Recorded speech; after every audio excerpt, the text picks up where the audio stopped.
Whoops, wrong track.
Welcome everyone to another episode of Manbitesfilm. No. Episode 108, bitches. There you go, 108. I was going to ask you what number it was because I totally forgot because it's been a while since we recorded. Legit, when you started talking, I was like, oh shit, let me look up the episode number. Yeah, I don't remember the episode number. So, as always, I'm your host, Branden. Joining me is 3 people now. It's usually 2 at the beginning, but 3 people. We got Lewis. Hey. My man, Dank William, whatever you want to call him. What's up? Welcome back, everybody. Happy Independence Day. The dankest of the dank. The dankest of the danks. And, of course, last but not least, our very special guest, Zach. Zach me, Attack. It's me, Zach. I was going to say that. Zach Attack. So, as always, sorry for the craziness. We haven't done this in a while, and I didn't know that this was going to be the first segment today. So, on that note, Spielbinge. Surprise. Spielbinge. This is where Zach brings one Steven Spielberg movie every week until we finish his filmography. So what is the movie today, Zach? Hook. Oh, yes. Yes. This is such a good one. Yeah. Go ahead, Zach. I'm sorry. I'm sorry for almost dying there. Oh no, we good. So, Zach, right. give us a boiler pitch of this film.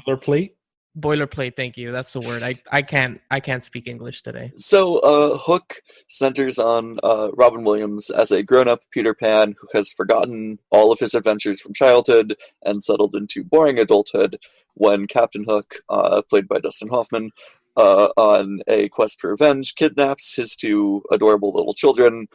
He goes back to Neverland and learns how to be a kid again. I kind of just realized when you said that Hook was Dustin Hoffman, I never kind of put that together. What? Really? Yeah. What? Yeah. What? I don't know why. I just never put that together. Dude, and now I look at him and I'm like, yep, that's Dustin Hoffman. he's a fucking chameleon in this movie. Let's be honest. Yeah, I was just like, I don't know, man. It just doesn't. It looks like him, but at the same time, it doesn't look like him. I don't know, man. They did a fantastic job. So just in case you didn't know, but Wendy Darling is actually Maggie Smith. Yes. Yep. Well, no, I was telling Brandon, and that just in case. Yes. You piece of shit. Yes, I know that. Okay. Can you name the actress that made her one of her acting debuts in this movie? I didn't know. I don't know. Yes. So it is Gwyneth Paltrow. Yes. Really? As young Maggie Smith. Yep. Oh shit. She plays young Wendy in the flashback, and Glenn Close actually has a cameo in it as well that not a lot of people know. As does Carrie Fisher and George Lucas. Yeah, but who cares about George Lucas? Let's talk about Carrie Fisher. Carrie Fisher, who co-wrote this movie, she did uncredited doctoring to fix up the final draft. Okay. Yeah. And how did George Lucas fit in? Yeah. He was just hanging out with her on the day that she showed up on set. Oh, okay. So what are your thoughts on this movie, Zach? What are your feelings towards it? Well, okay, my thoughts and my feelings are two separate animals here. Okay. Because- Okay. My thoughts are, this is kind of a mess. This is all over the place. This is, like, it's very long. Julia Roberts is not great. There are some real downbeats in it, but my feelings are Robin Williams and Spielberg and John Williams, and it makes my heart happy. Interesting. I think the dynamic that makes this movie iconic is that what do you call it? That weird interaction between Robin Williams and Dustin Hoffman.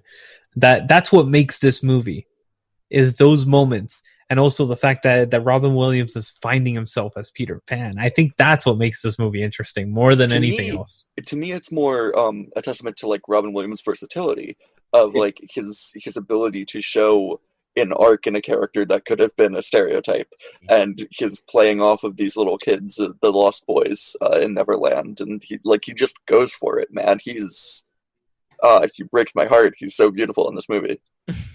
Is this streaming anywhere?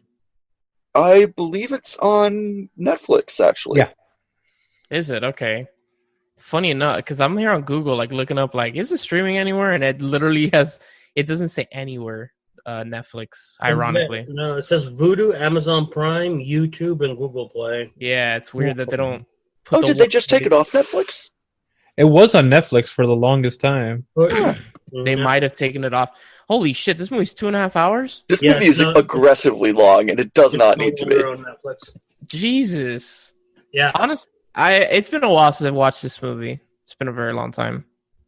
I don't remember it being this long, but I'll take your word for it that it's aggressively long. It doesn't need to be. So, what are your thoughts on it, Lewis and William? Go ahead, William, because I think we both have very similar thoughts. I think so too. So this is one of my favorite Robin Williams movies.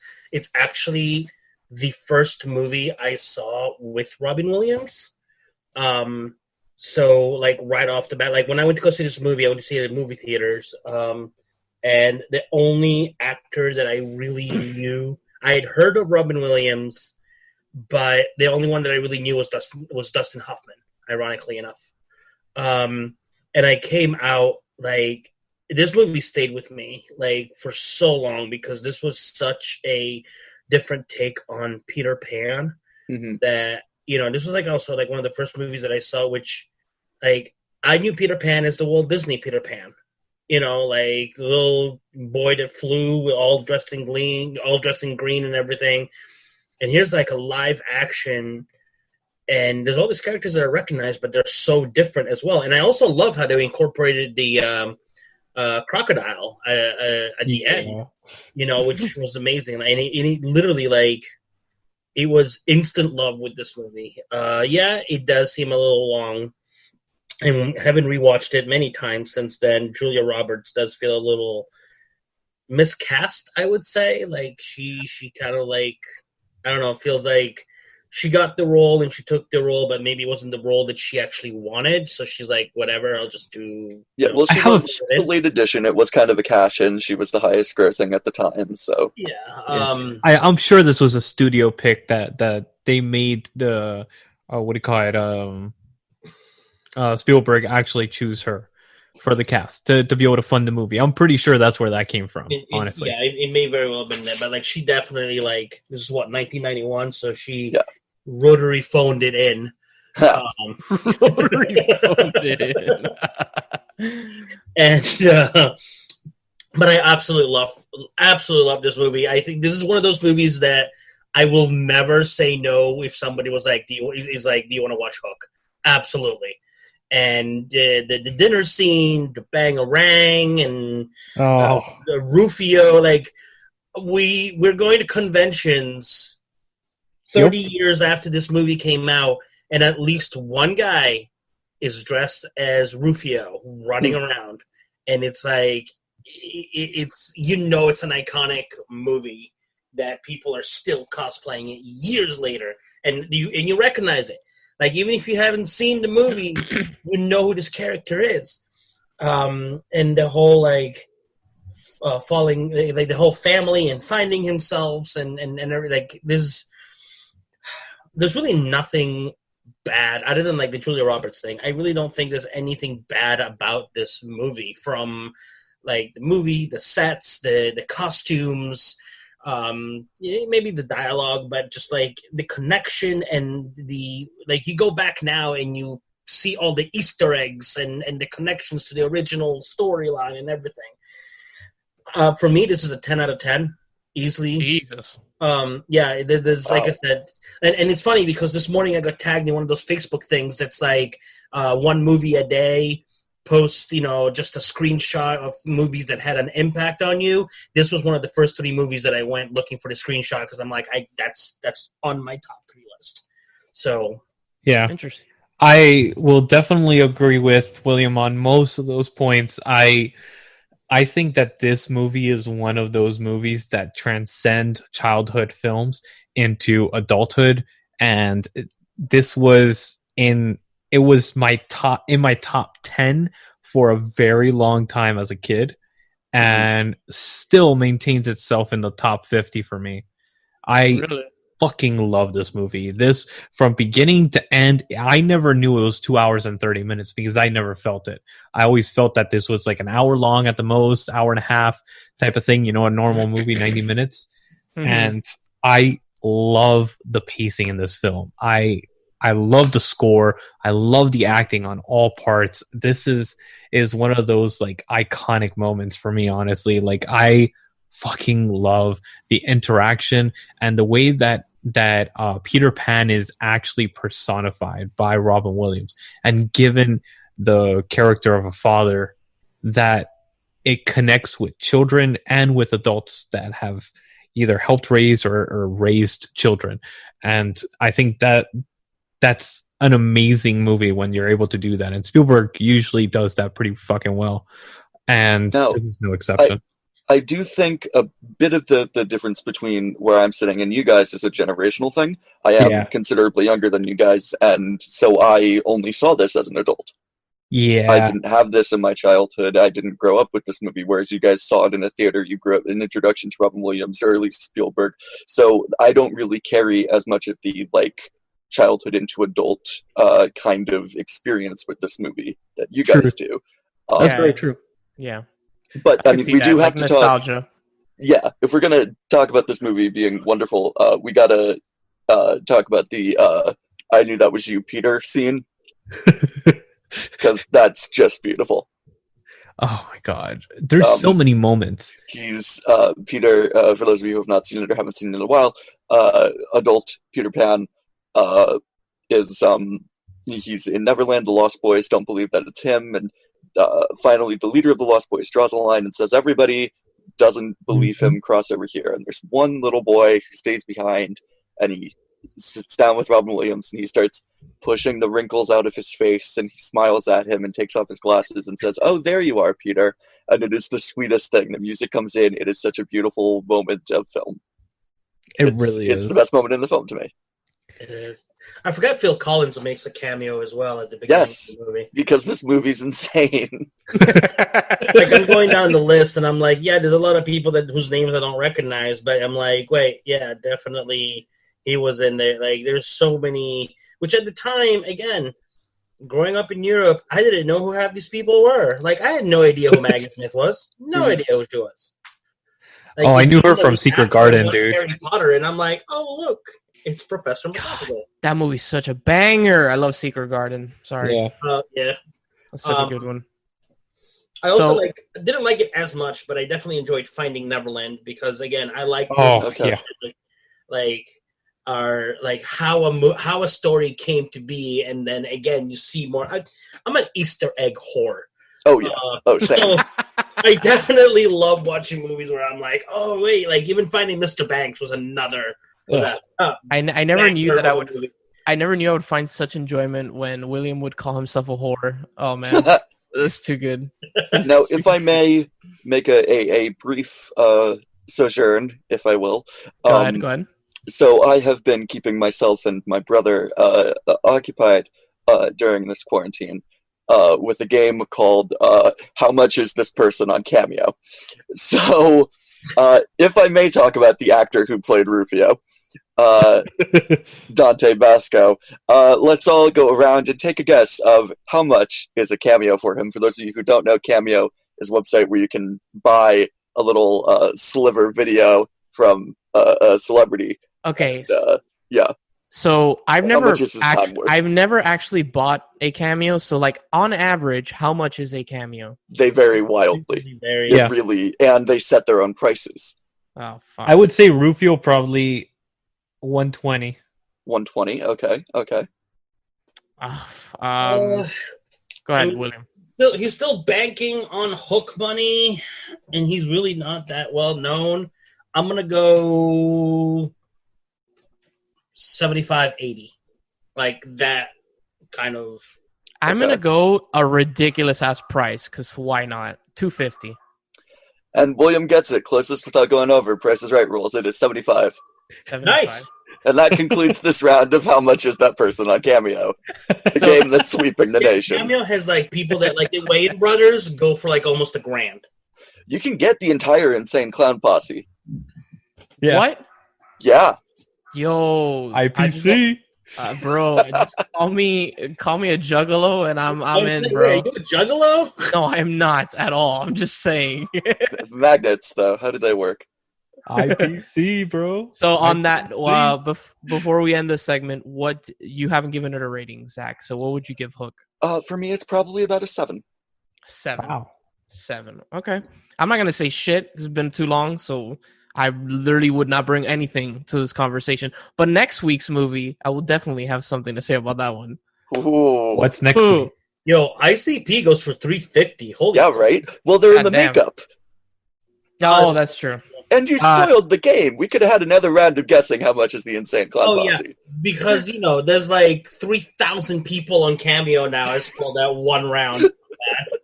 And Lewis, to answer your question, next week's Spielbinge movie is Jurassic Park.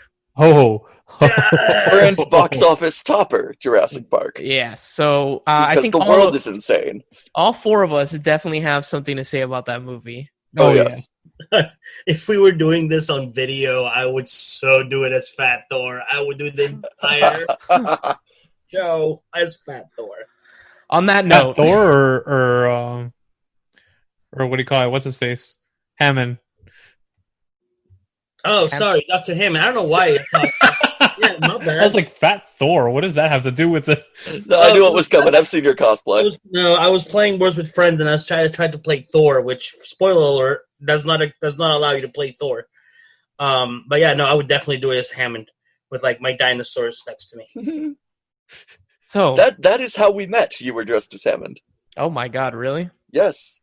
That was spooky. Yeah. That's right. Oh yeah. That was our good times, our good 100th times. episode From the was it? video. Yeah.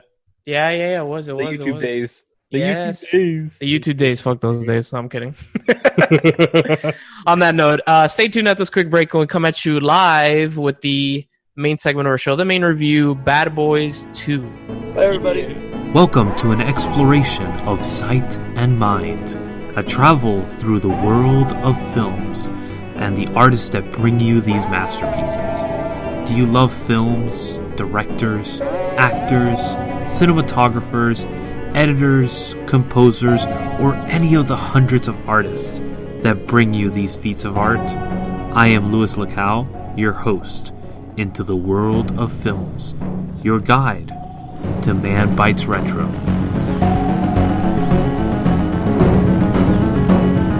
Alright guys, welcome back for the main segment of our show, the main review, live, Bad Boys 2. But before we get into Bad Boys 2, William wanted to talk about something. Hell yeah. So while we were gone, we definitely got the news that it looks like it's still in the talks, but we'll see how it goes. Michael Keaton is in talks to come back as Old Man Bruce in the Flash movie, which, I mean, I'm excited about, and that's great. But the reason why I'm more excited about that is because, like, I don't know how they're going to play it, obviously, because he's a little bit beyond his years. Just a little. Batman. So, but I'm wondering if they're going to make an appearance by what's his name? But I mean, we already got what do you call it? Batman, old Batman. You just watch the Birdman, and you're good. So, for anyone that doesn't know, the Flash movie that God knows when that movie's fucking coming out, the storyline of the movie is going to adapt Flashpoint, which is basically like him going to different dimensions, like different worlds, basically. And I guess in one of those dimensions, there is a Bruce Wayne that is played by Michael Keaton. Maybe it's the Batman from the Tim Burton movies, for all we know. It's that universe or whatever, which would be pretty cool. I think it's DC trying to recuperate themselves from the atrocities that they've done in the past, and they're just kind of throwing everything to the wall and like, let's see what sticks. So, I mean, if okay, let's go off of what Brandon just said, that yes, there is Flashpoint. He may be a Batman from like a different universe, which would make sense because there would have to be a younger Batman in the Flash's current universe. But if anybody affiliated with DC listens to our show and has any weight and talks about anything, listen to this. You can create an entire universe if you have him come in as Old Man Bruce, and while he's in that universe, they run into Terry McGinnis, which opens up the Batman Beyond universe, and we get the Bald Man Bruce we've been dying to get as a DC fandom. Listen to your fans, DC Comics, DC Universe, DC Extended, whatever the hell you want to call yourself. Look. We want Batman Beyond and Old Man Bruce. You're almost there. Keep following the trail. You're getting there. All I want is one thing. If they ever do Batman Beyond, please just play the theme song. That really sick, like late '90s theme song where there's like a rave going on and shit. Hell yeah! Like, don't even update it. Like, if you want to update it with like yes. new instruments, that's fine. But keep the song. Absolutely keep the song. And this talks now with Johnny Depp playing and fucking Joker too. Which, oh my god, about that. But you know who would make a greater Joker as well? Willem fucking Dafoe. Yeah, he's pretty good. The bone structure for it. Look at his face. Again, if you work for DC and you're listening, this is what the fans want. Give it to us. We'll give you money, which is what you want. Do you see how it all connects well? Marvel did it, and it worked well for them. Why are you not doing it? Anyway, moving on. All right, guys. Welcome to Bad Boys 2. Bad Boys 2. Our main review for today. I know we originally, a couple weeks back, had both of William's choices, but we didn't record because we wanted to, give... we want to stay quiet during all this. Give everybody else the chance to speak up and say what they wanted to say. So we just wanted to come back on a lighthearted note. And plus, it's fucking 4th of July weekend. Let's do this. It is that too. So, Bad Boys 2 streaming on Netflix. So is the original, but this one's the better movie. We can all say that. It has rat fucking in it. Come on, dude. Wow. What? Marvel DC Universe, he's like, I'm going to shit on that because it's not cinema. But the rat fucking is what gets him. There. Okay, so this is directed by Michael Bay. So is the original. Michael Bay. This movie is absolutely fucking ridiculous. It really fucking is. It's fun. Dude, yeah, it's I fun. love the stunts in this movie. Holy shit. I love the part when they're on the MacArthur Causeway. By the way, so this movie takes place in Miami. So we're gonna say place like the MacArthur Causeway, the part when they're doing the car chase. Basically, it's when they're getting the cars thrown at them. Exactly, and they start having that scene is like holy shit, man. The cars are like flipping and stuff. It's between Smith and Lawrence in this movie has got to be like one of the best buddy cops chemistry. Like the last time I felt that kind of like true energy between two characters was Lethal Weapon. Yeah, true. But before we actually get away from the MacArthur Causeway, fun fact, I actually worked as a production assistant on this film. Really? Yeah. So this actually was the first set that I was ever on, and I was able to witness two sequences. It was this one and the sequence in the what do you call it, immigration building, the one that's they go through the window with the car and all that stuff. Yeah. Oh yeah. Stealing the car from Shula. Yes. Yeah. Where Dan Marino. Sorry, not yeah. Shula. Where the guys are on the bridge, right, and they're like shooting down at them. Yeah. That sequence. Like it's like the one that they released the cars. That sequence on the causeway. No, I know. But there's what I mean. Like a bridge is like a bridge that connects two buildings. Two buildings. Yes. Yeah. And the guys are like shooting down at them. It just got so much brass up his ass that it's playing the Star Spangled Banner. I haven't seen this movie one too many times and pretty much know the entire script, but it's whatever. The movie's way too long, though. Way too long. No, it is not. It is perfect. It's 2.5 fucking hours. Yeah, well, so was Hook. Stop bitching. Yeah, but like they could have definitely shaved some time off, and this movie would still be just as good. They could have done without like the whole kidnapping of the sister and going to Cuba. But then look at all the shit in Cuba. That was great. By the way, they did. That was shot in Puerto Rico. That was shot in Puerto Rico. Yeah. No, I know, but in the movie they go to Cuba. I know, which I actually thought that was Cuba because it looked like Cuba, and then I was like, bullshit. They filmed this in Cuba. No, yeah, they're like, there's no way you can film that shit in Cuba. So like, I went in on IMDb, and by the way, they literally blew that house up. Yeah. They legitimately blew that fucking house up. It's Michael Bay. What do you expect? It's fucking explosions and tits. That's all you see in a Michael Bay movie. Well, there's no tits except the porno scene when they like hook up. There's always one scene at least, and then there's rat fucking, which is equivalent to it. Bro, like, okay, have you guys seen the third one? Yes. Yeah. It's I haven't fun. I haven't seen it. Is it's it fun? It's good, but it's no number 2. Like number 2 is the best of the trilogy. Okay. It's fan service. One too. So there's gonna be a fourth one. Yeah, because they leave it wide open for a fourth. I'm not spoiling it for you. I'm gonna let you watch it. Well, technically, aren't all of them left open to have a sequel? Yeah, but this was supposed to be like the third and final one. This was supposed to be like the one last ride, and then at the end they leave it wide open to where they can, and they're probably gonna come back because this one made bank. But this was the movie that I was introduced to Peter Stormare, who crap. Hold on, when did this come out? 2003. So no, I lied. Sorry, I was introduced to Peter Stormare in Armageddon. Yeah, he's the Russian dude, right? The Russian dude, and again here he plays the Russian dude as well. He always tends to play like the Russian mobster. Is he actually Russian though? I don't believe he is. No, I'll tell you right now, he is. He's from Sweden. Yeah, no. Oh, yeah, he's okay. There you go. He's a Swedish actor, yeah.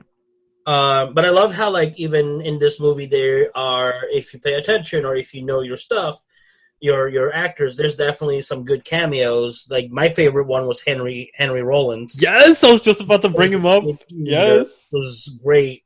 And I forget. Fucking Black Flag, dude. Come on. Did you ever hear that, Brandon, before? What? Black Flag? I have heard. Yeah, I've heard Black Flag before. I'm not like a huge fan of them, and I don't listen to them regularly, but I've heard them before. Yes. When I saw him on there back in 2003, that was when I was going through my like hardcore punk phase. So I was like, "Holy shit!" When does he show up? Shows up. He's one of the Dynamite people. Oh, is he the dude with the shaved head and the big beard? No. No. No? No. Look him up. He's all tattered on his arms. He's the guy that's standing next to the guy with the shaved head and the beard. When they wait, what's his name? You guys look like you're up to do something stupid. We're in. Yes. Yeah. He's the guy standing next to him. Henry Rollins, is that his name? Yeah. Yeah. Okay. Now I looked him up. Yeah. Now I know who you're talking about. Okay. Honestly, it's fun. It's super over the top. Like the sequence when they're driving down the hill in Cuba and like through the drug shacks and everything's just blowing up. And I'm just looking at the scene. I'm like, this is Michael Bay. This is the dumbest shit I've ever seen. At least it's not fucking Transformers where things are exploding and there's no contact made. So. Because apparently you can't make a movie Miami without Dan Marino making it. That is very true. That's very true. Dan Marino should definitely buy this car. Well, not this one because I'm gonna fuck this one up, but should definitely get one just. It's a good, and I completely agree with you, William, that like their chemistry, Will Smith and Martin Lawrence's chemistry is spot on, man. It's like Rush Hour. It's that chemistry that makes it amazing. Yeah, it really does. It's like it's these guys that have known each other forever, and they like love each other but hate each other at the same time. Oh my god, the gunfight again with the Jamaicans in the house. Where the Haitians, you mean? The Haitians, yeah. Sorry, yeah. Did I say? Oh, yeah, no, I said Jamaican. Sorry. Even though I'm sorry, they don't look, they're probably not Haitian. They don't really. No. Well, whatever. Yeah. They figured, oh, fuck it. Let's say it's a little Haiti, you know, because that's exactly. It's like, nah. Yeah, we just want to talk. Oh, you want to talk? All right, go ahead. We're not immigration. They can't hear you because it's still shooting at you. God. And then I love the cinematography in that shot. Actually, let's take a step back and actually the 360 that goes around with the guns. What? Oh, okay, that was cool. But then he does it like 3 more rounds, and I'm like, Michael Bay, stop! It's like you've done like 4 rotations around this fucking place. I thought it was like fucking great, man. That was skill. It's cool at the beginning, but then after like 2 or 3 times, you're like, dude, I'm about to barf. Stop. Oh, come on, Brandon. You watched Irreversible. You could watch this. No. Well, no, thank Marcus gets fucking high on ecstasy. Dude, that part is hilarious, dude. Nice. Yeah, this is a nice fish. Big. I love when nice fucking fish. I love when he's like, Mike, I got an erection. He's like, call my wife. I'm on. You wait. And then, of course, the scene when the kid comes to take his daughter out for a date, and they just fucking destroy him. Oh my god, that Reggie scene is like one of the best comedic scenes I have ever seen. And there's a great payoff in the new one. And the way that it just, oh my god, it's great. And also there's a throwback to it at in Bad Boys 3, which again, I'm not gonna spoil for you. I'm gonna let you see it yourself. But I thought it was very well done that they made a note to be like, hey, this is what happened to Reggie. Like, oh, yeah, okay. Hey, dude, let me tell you, I used that line, exactly that line with my stepdaughter Zoe when she was that age, and I was like, nope, no. Her, what do you call it? Her uncle and myself played that exact same role. You didn't ask him if he wants to make love to a man, did you? No. I love that part. You ever made love to a man? No, sir. Do you want to? It's just super funny. Man, who at the door? Reggie. Man, what the fuck is Reggie? Like, how old are you? 15. Bitch, you at least 30. It's a really lighthearted movie. It's definitely a movie that you turn your brain off and you're like, I just want to have fun. Turn the surround sound on and fucking enjoy it. Have a beer with some friends. 4th of July. This is a great movie since you can't do shit because of COVID. Enjoy this movie at home with your family. I'm always sad that this movie was not around nowadays where they have like the movie screens, the Dolby Digitals that are like 360 with like the sound that really feels like you're in it. Oh, I would have paid good money for that. Dude. But also that movie wouldn't be able to be made now with all the stupid shit. Yeah, the dude. Also, the sequence in the the TV store when the lady's like, "You both need Jesus." we're gonna take your mama's titties. We're gonna put it in this box. We're gonna put this box out to sea, and we'll never talk about it again. Oh, and also like his butt problems because he got It's just too good. It's really, really too good. And then the captain. Come on, let's be honest. The captain of the whole thing is just fucking brilliant. What's his face? Joe Pantaleano. I'll tell you right now. Coming up in just a sec. He's the guy that was in Matrix too. Yeah, Joe Pantoliano. Yeah, Pantoliano. It's ironic because Zach had just mentioned how we met at Spooky Empire. And that's who you met. And that's who I met him also at the same Spooky Empire that I met Zach at. So, little connection there in between our sequences. Yeah. Okay. So, oh my god, this movie definitely deserves. I give it a 9 out of 10. I fucking enjoy this movie to death.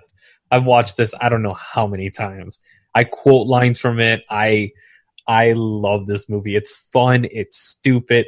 It's a great banger of a movie, and by banger I mean literally it is explosions.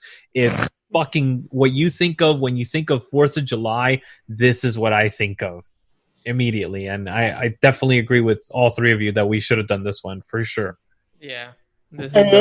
Excuse me. I love the banter that they have with the two Cuban cops too, which are yes. Like, hey, isn't it low tide? Isn't your family coming in? Damn. And then the guy's like, "That's way too low, man." Yeah, it's just like, but then like you see the solidarity between them because when shit gets real and they have to go to fucking Cuba, it doesn't matter what department anybody's with. It's like we're all just gonna get dropped off and we're gonna go which makes absolutely no sense. The whole sequence in Cuba because like they literally go to jail for that shit. Whatever. That's just. Well, I mean, you gotta catch them first. That's true. And by the time that they stop really moving, they're already on U.S. Well, they're in no man's land in between Guantanamo Bay. Yeah. I feel bad for that lizard, though. That iguana just like click, boom, like oh shit.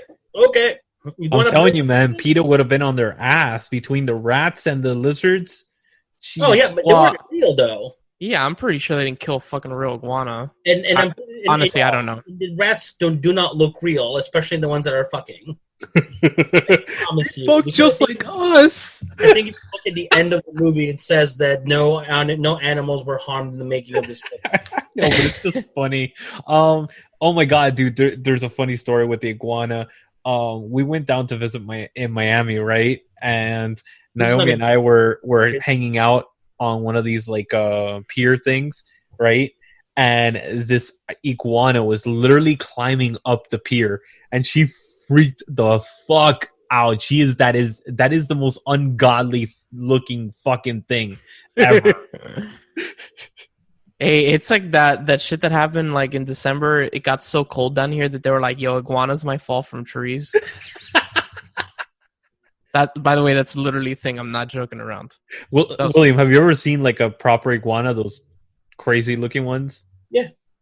Dude, those things are fucking great. They're fucking wild looking, but yeah, and they're vicious, dude. Are they? I've never really touched one. I don't fuck with like creepy crawly shit. So, dude, they're like gators. If you pick at them or try to like do anything to them, they'll run after you, dude. Really interesting. Yeah, I remember my dog got into a fight with one of those, and it was one of those like it was like something out of Jurassic Park. All you saw were the ferns going shaking, and I was like, "What the fuck is going on?" So I give the movie an 8. It's 8.5. It's definitely a really fun, good time. Just turn your brain off, like Lewis was saying, and have a good beer with your friends, and watch shit blow up.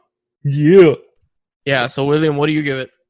I give it a good 9 out of 10. And I give it a 9 out of 10 in the popcorn, like literally like sitting at a barbecue watching a movie kind of thing. Like obviously it's not going to be a 9 out of 10 if you were compared to Schindler's List or other movies like before. The category that it's in, definitely a good 9 out of 10 for blockbuster movies. like I said, it's the best with the trilogy. The chemistry between them is great. Like even the chemistry with his sister, like you can feel like it's that older brother, younger sister things. Like I'm telling mommy, it's like wow, like really. And as much as I enjoyed the third one, had they never made a Bad Boys 3, this still would have been really good because it's still a lot better than the third one. The third one's just like callback after callback and fan service while still having the new adventure. Well, we also waited 17 years for that one, so it's like... Well, yeah, but we also waited how many we waited like 15, 16 years for The Incredibles 2, and that was fucking great. True. So, very true. You know, sometimes, not always, but sometimes waiting a long time in between movies is not necessarily a bad thing if you do it right. Truth. But anyway, for this movie, definitely watch it. You said that it's on Netflix? Or? Netflix. Both of them are Netflix. 4th of July is coming right up. It is a good movie. Yeah. Tomorrow. Definitely not blow shit up. Definitely not family friendly. But, you know, if you're drunk with friends, watch this movie. Yeah. So go outside. What we are condoning is go outside, blow shit up just like a Michael Bay movie. Don't do that. Things. Look it up on YouTube. These beautiful things that you could do to blow things up in order. Don't... Make little houses out of like Play-Doh and things like that, and blow them up in your front yard. It's freaking glorious. Okay. On that note, stay tuned to this quick break when we come at you, never live, with the final segment of our show, the individual reviews. As the songs of awakening rang through, the world was created. The silence was broken. Middle-earth, with its rolling hills, broken mountains, flowing rivers, and beautiful forest, was created. Cellar Door is a journey into the mythology, the mystery, and the beauty of Middle-earth. Sit back. Close your eyes. And imagine.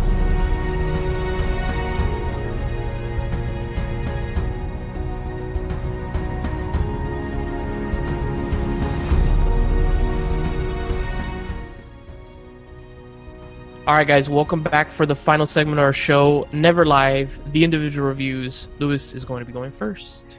Yes, and I wanted to choose summer blockbuster, iconic movies. This is stuff that you want to watch on 4th of July with the fucking family, the friends, the beer. Just turn your brain off and enjoy. And this is actually directed by the same director that brought us Speed and Lara Croft Tomb Raider, the 2003 one. And that is fucking Twister. I love Dude, this I just watched this movie. I swear to God, bro. Literally. You know what's funny? Fuck, man. I was going to review this one because are we doing like just like Hollywood blockbusters for the individual reviews? Yeah. Oh boy. Okay. Let's jump on then, Brandon. Jump on and let's do this, bitch. All right. Then this is, I guess, my review and Lewis's review put together. Yes. Both doing Twister. Yeah. Dude, so basically, this revolves around these group of storm chasers that are hunting down this massive clouds of storms that actually accumulated in this perfect storm, no pun intended, of things going on in the Midwest. And the Bill Paxton character, Bill Harding, they're storm chasers. Yeah, it's not. Is it Bill Harding? Yeah, Bill Harding is the name of the character. Okay, yeah. Is going to basically serve Helen Hunt with divorce papers finally because he wants to get remarried. Yes. And, well, not serve, but get them signed finally by her. Yes. She's been delaying the whole process. And in the middle go ahead. Because she's in love with him and wants to delay it as much as possible. Exactly. Basically. And then this crazy series of storms happen, and he gets pulled into it because him and his former wife actually basically made this invention that was able to calculate the inside of a twister. Yes, sir. And completely revolutionize the way storm chasers and meteorologists and everything, which has been his passion since the beginning. It is And- such a good fucking movie, dude. Oh. I love Twister. It is so. I brought it up, I think, like a couple episodes ago. It's that's no moon. It's a space station. I Yes. fucking love that line. The whole group, them, is just crazy. Like you got fucking Philip Seymour Hoffman playing an iconic fucking role, dude. Yeah, you got Alan Ruck. Like, you just got a bunch of them. It's just this ragtag group that, like, they all love each other. They're all super passionate about what they do, and they have a good time doing it. And I completely agree with you that Dusty is amazing. And he is the best character in that movie. Dude, and even the grandmother, Meg, or the aunt. Yes, Meg, yeah. oh my aunt, god, she's fucking glorious. She reminds me of our grandmother, you know? Like, that's the shit that she would focus on. Where's the dog? Yeah. It's cool. Like, the movie starts off with, like, them witnessing, like, so if people don't know, tornadoes are ranked from F1 to F5, depending on, like, I think it's the amount of damage they do, their wind speed, and blah, blah, blah, blah. Yeah. So as the movie progresses, the twisters keep getting worse and worse and worse until, like, the final twister is, like, this fucking monstrosity, dude. Yeah. It's fucking huge. Yeah. But I love, like, every single encounter that they have with a twister. Like, you have the first one, which is, like, that scene when, like, it hits the barn and it blows the shit out of the barn. Yeah. And then the second one when they're on the bridge and the cow goes flying by. The cow. I think that's the same cow. Yeah. We're gonna go. We have cows. Yeah, exactly. But my favorite one, and I think the most terrifying one in the movie, is when they're at the drive-in theater. Dude, yes, with The Shining playing. The Shining playing, and, like, I've never experienced a tornado, but I'm assuming that anybody that does live where tornadoes are a thing, you never want to experience a tornado at night. I'm assuming. So you've never been with a hurricane that actually had a tornado around, right? I'm assuming I have. They haven't been anywhere near me, so you know. All I remember is Hurricane They're Andrew lucky. and experiencing that sound. That sound that's in this movie is The howling, as everyone describes it. It sounds like a fucking freight train. Well, I'm assuming that's just a hurricane. I don't think that's tornadoes. No, that's a tornado. That they even said it that's what touched down in our neighborhood was a fucking tornado, because the way that the damage was, it looked like a tornado had just gone through and wreaked havoc through that area. Interesting. Oh, I didn't know that. Yeah. So yeah, that whole sequence when they're at the drive-in, like, just there's this ominous, like, feeling in the air, like, with the Shining playing, and it's done really well. And then the end is just crazy. It's just like, let's just go balls to the wall. And honestly, for it being, when did this come out? 96? Yeah. CGI is not bad. It's really not. It's really not bad at all. Really not. There are a couple of times where, like, the two tornadoes that form, like, the water spouts with the cow, that definitely looks the worst. Yeah. That sequence does not look great. But all the other tornadoes, I'm like, that's not bad. Not bad at all. Like, did you know that when Meg's house gets hit by the tornado, you know, they actually trashed that whole area of the town? Really? Yeah, that was an old area of what is it, Wakita? Oh, wow. Okay. Yeah, it was like an old area of the town, and they literally just trashed it, like, to make it look like a tornado had gone by. Huh. So yeah, I was reading up, like, they wanted to originally film, like, I think it was in California, but then I guess the director, John DeBont, he wanted to make it authentic, so they actually filmed, like, in Oklahoma and all that shit. So it's cool.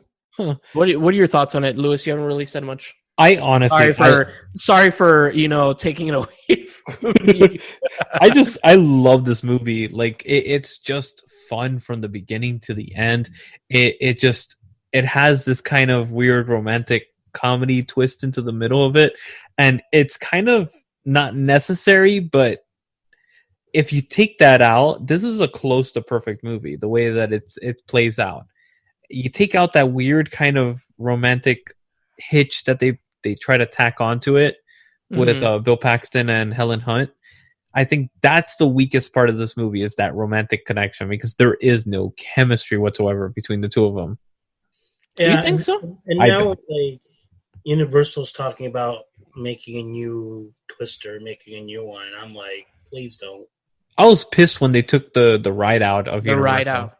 Yeah. And then That Bill ride, Paxton died soon after that, and we're all like, he died of a broken heart. that ride used to freak Yeah. me the fuck out when I was a kid, dude. That ride used to scare the shit out of me, dude. Like, for real, for real. When I saw this movie, I had already seen Aliens. Mm-hmm. So when I saw Bill Paxton, I was like, oh my god, Aliens, man. yeah, we're out of here, man.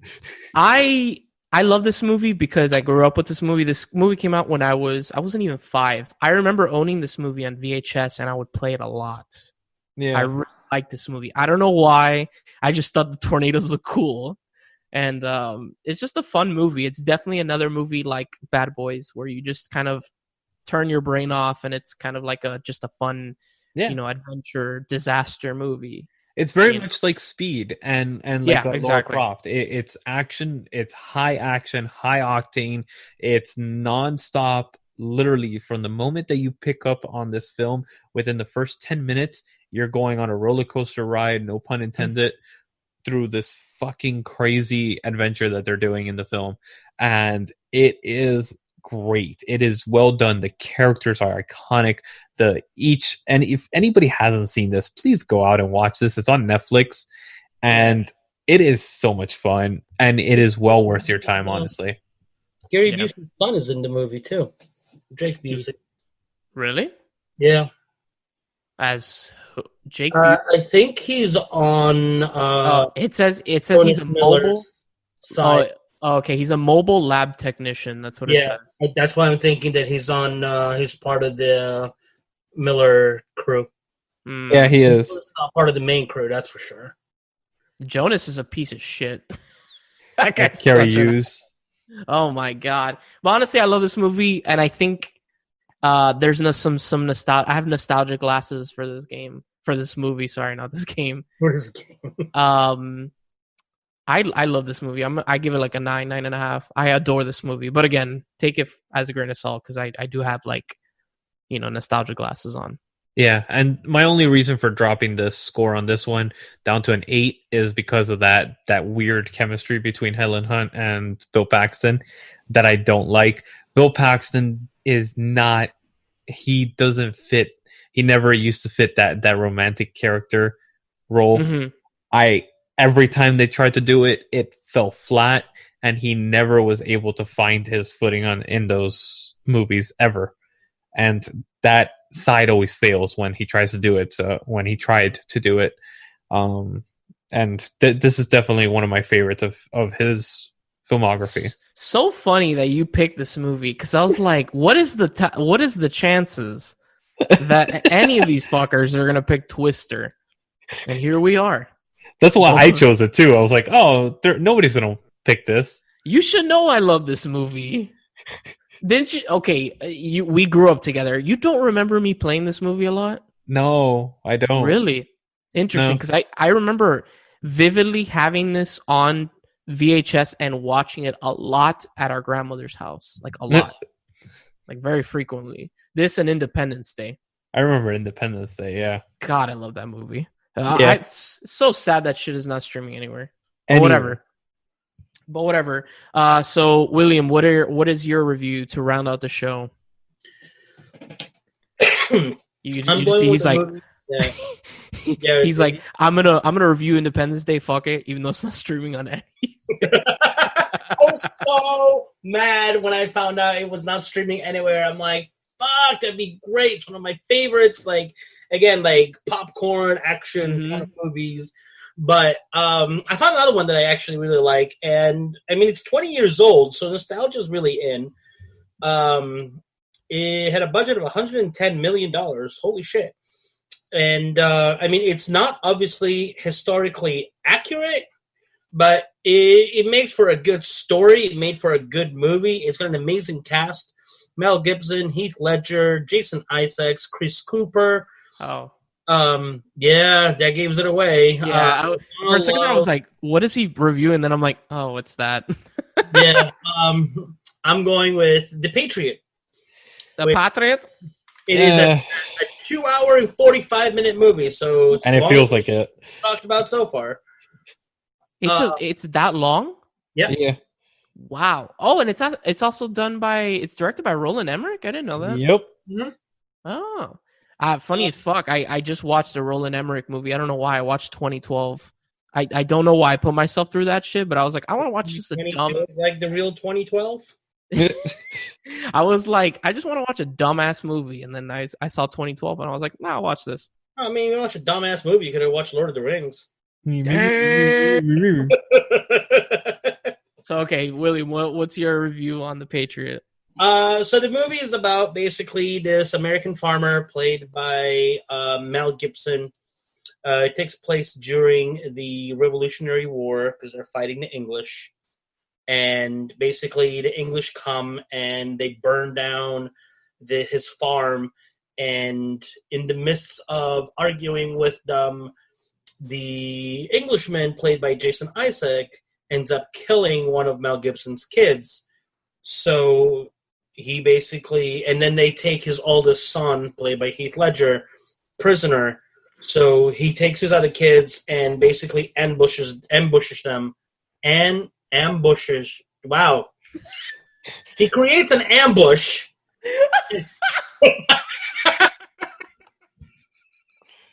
He was like, shaw. It's like can't say judicial system. You can't say ambushes without sounding drunk. He became Sean Connery there for a second. He's shaken, not stirred. And then basically he becomes this vigilante, kind of like American Robin Hood, where he starts taking out English soldiers, and he gets this. It forms this band of men which are behind him, and obviously the big antagonist, the big enemy in the movie is Jason Isaac. It sounds like another film that Mel Gibson is in. Which one? Braveheart. True. Let's think about what just William just said, and not historically accurate either, but Gibson's not known to make historical accurate. Is this the movie where they shoot the cannon and the cannonball like bounces and hits the guy in the leg and it blows his leg off? Yep. Yeah, I remember that scene. I don't know why that's always stuck with me. That stupid ass scene. So there's a great thing with Mel Gibson movies. I don't know if you noticed, but his movies are very over the top, usually like really gore action films. And there's one movie that they kind of advertised it as like a real spiritual journey. The Passion of the Christ? No. Oh fuck. Hacksaw Ridge. And you could see Mel Gibson trying to restrain himself throughout the whole film. And then when you get about an hour into the film, he just goes, fuck this, I'm done, I'm gonna do my shit. And it's literally fucking guts and gore for 45 minutes straight. It's fucking great. We Were Soldiers was another movie that I actually like. That one was actually a lot more accurate than any other Gibson movie that I've seen. Get the Gringo. You didn't like that one? Get the what? Get the Gringo. I don't think I've seen that one. Oh, it's so good.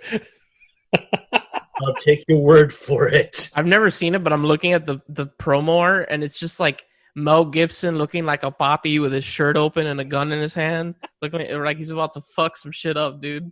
Yeah. Is it a little bit like Payback? It is similar. He's like this old American that retired in Mexico, and he gets stuck in the prison of like a bunch of gangsters and stuff like that. So he has to work his way up the hierarchy in the jail in Mexico.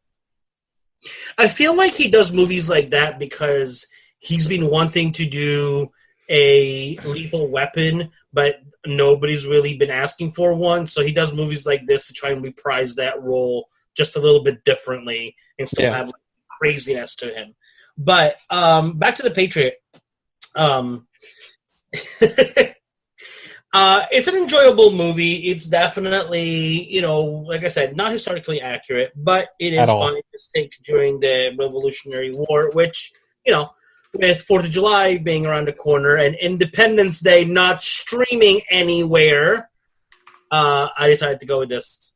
Also, I like Heath Ledger, and, there isn't, unfortunately, that many Heath Ledger movies, and you just keep recycling the ones that he was in, which are all great. I mean, everything that boy touched was like gold for the most part.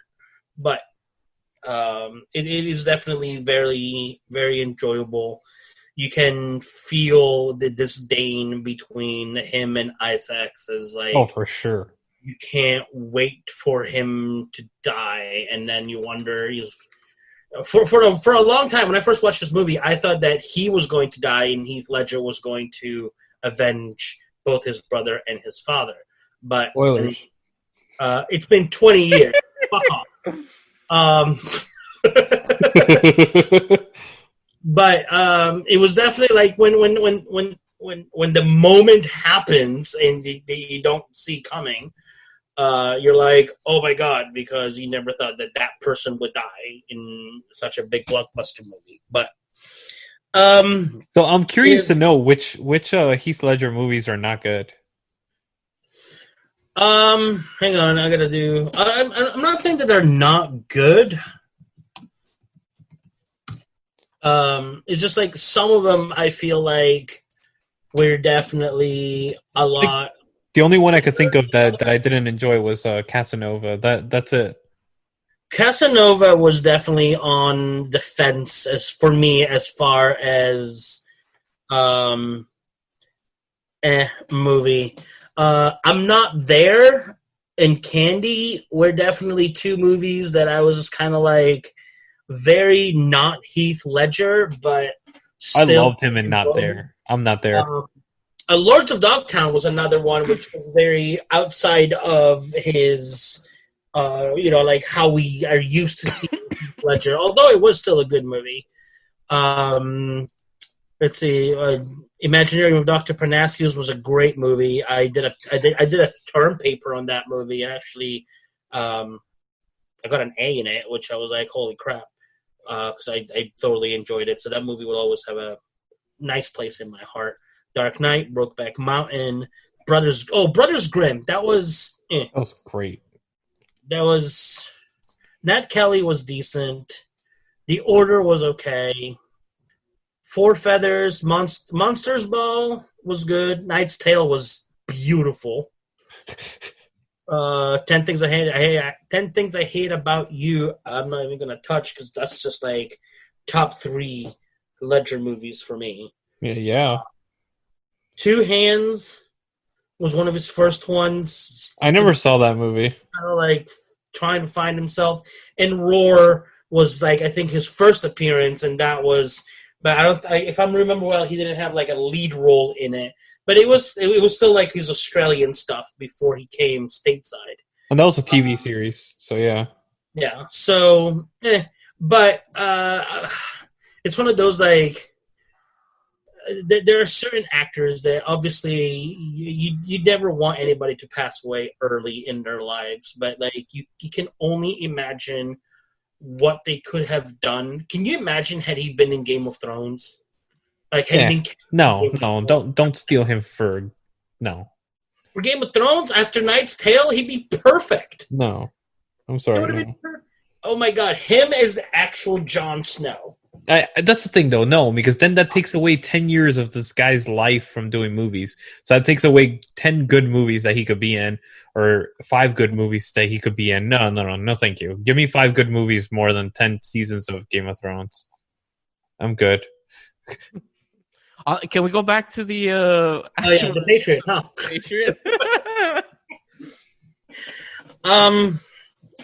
It's a good movie. I give it a good probably for the category that it's in, which is like summer blockbuster movie. I give it probably a good 7.5 out of 10. Yeah. It does feel a little long. There's definitely a lot of downtime and a lot of talking, which is very Gibson-ish style, although he's not the director, but he, you know, I mean, I'm pretty sure he had a hand in things because this was that era where Gibson was everything in Hollywood, so I'm sure he had his hand in directing it. Yeah. I give this one a 5 out of 10. It's I'm not gonna say what I give it because I haven't seen it in a while. But I mean, the cinematography is good. The costuming is very good. It's like it's on point. So yeah, 7.5 out of 10. It's a good summer Independence Day style, like, you know, like, oh look, we fought for independence kind of movie. If you want to watch a blockbuster Independence Day movie, watch fucking Independence Day. If it decides to stream anywhere. Yep. I want to hear that speech. Right? Oh my God, right? That's why I wanted to do Independence Day, for that speech alone. One of the best motivational speeches in cinematography and Hollywood history. Oh my God, that is just so great. And he feels like there's certain speeches that like you listen and like it's okay, this guy's reading off a teleprompter. Like he memorized his lines. That's great. But the way that Pullman just grabs that microphone or whatever the hell you call it, and he's the megaphone, thank you.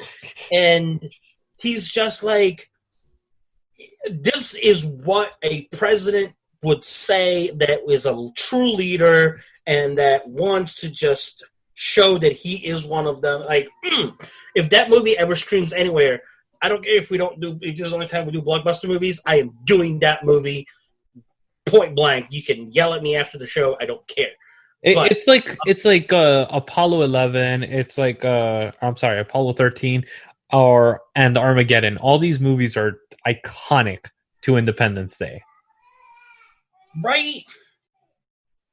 They I don't know, they're just But yes, that is my review for this week, and happy Independence Day. Yes. Stay safe out there. Stay safe. You know, keep spreading. No. Blow shit up. Go blow shit up. It's glorious time. Go blow fireworks up, because blowing shit up may be... No, please. There's been enough fireworks going off. God damn it, bro. I want to kill myself around here. Don't... now, one thing I will say. Don't shoot your fucking gun up into the air. Don't be stupid. Those bullets have to come down. Stupid. All right. William, what is the movie that we are going to be watching for next week? That we already picked a while ago. It already picked... we already won it from... before we went silent. So the main review is going to be The Black Hole, that is streaming on Disney Plus. And I've actually done quite a bit of research on the movie, and I found out quite a bit of interesting facts about it, which we will talk about next week. So tune in as we talk about the failed attempt from Disney at trying to create their own Star Wars saga, and everything that went right and everything that went wrong. Yeah. Also, and then real quick, for Bad Boys 2, I kept forgetting. For Twister, there is on YouTube Everything Wrong with... I think there's both Bad Boys 2, but I recently watched Twister, and it is hysterical as hell. Go watch it on YouTube. Everything Wrong with, and then just put Twister. You're going to laugh your ass off. You will love it. Agreed. And then also... anybody out there that has the Woody Allen, jokes and all that stuff, go watch Deconstructing Harry, and you'll get the joke if you know what we're watching next week. So, yeah. All right. Yeah. Throw that out there. I kind of spaced out. Did you see the movie, William? Yeah, he did. Did I say the movie?